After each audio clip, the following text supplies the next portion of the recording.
یہیں سے حل ہوگا۔ بھلا آدھی رات کو گھر میں بیٹھے بیٹھے بھوک لگی تو بھئی جاؤ، جس کے پاس آٹا ہے وہ پڑوس میں اس سے آٹا لے لو، روٹی پکوا لو۔ لگی بھوک ہے، آدھی رات کو سیدھے کاشانہ مصطفیٰ پہ پہنچے، حضور کے پاس پہنچے۔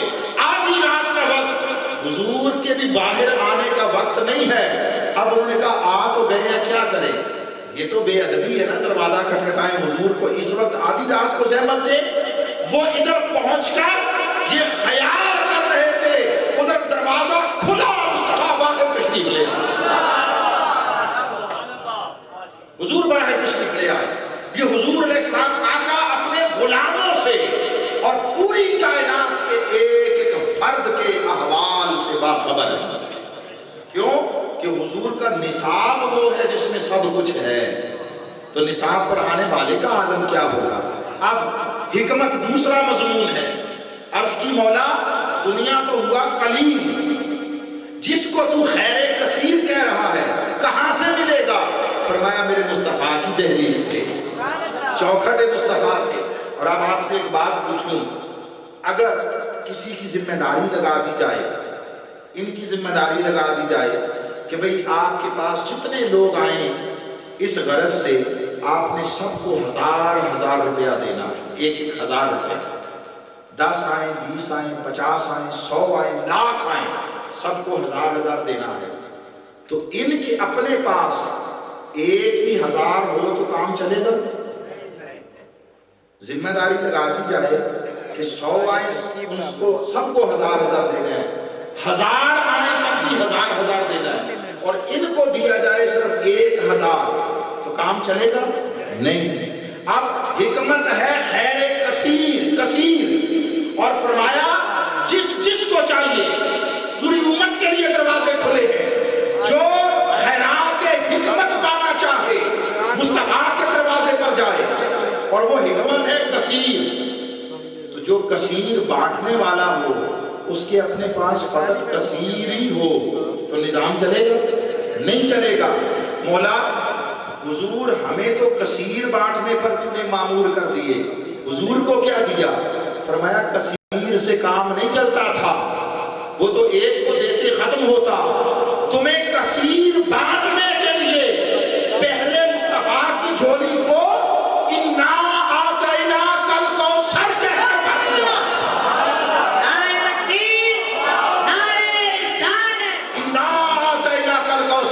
حبیب ہم نے آپ کو حوض کوثر دے دیا، اِنَّا آتَيْنَاكَ الْكَوْثَرَ ہم نے آپ کو نہر کوثر دے دی۔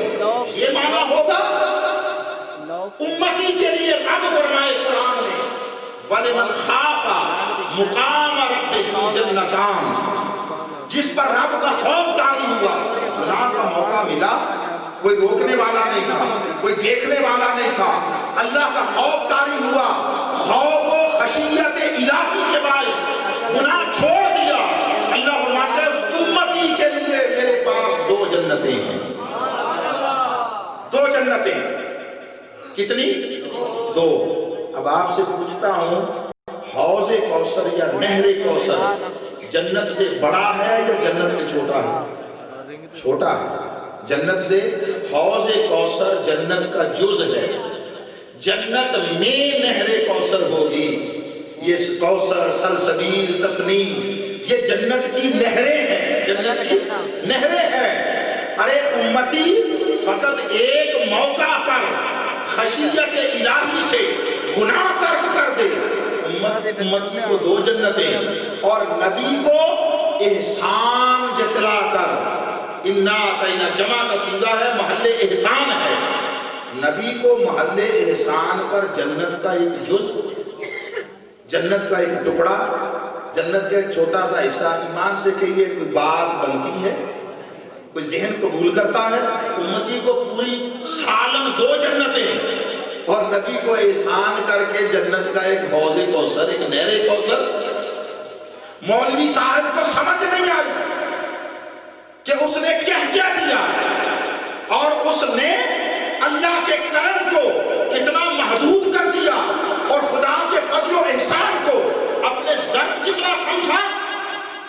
کوثر کا معنی ہے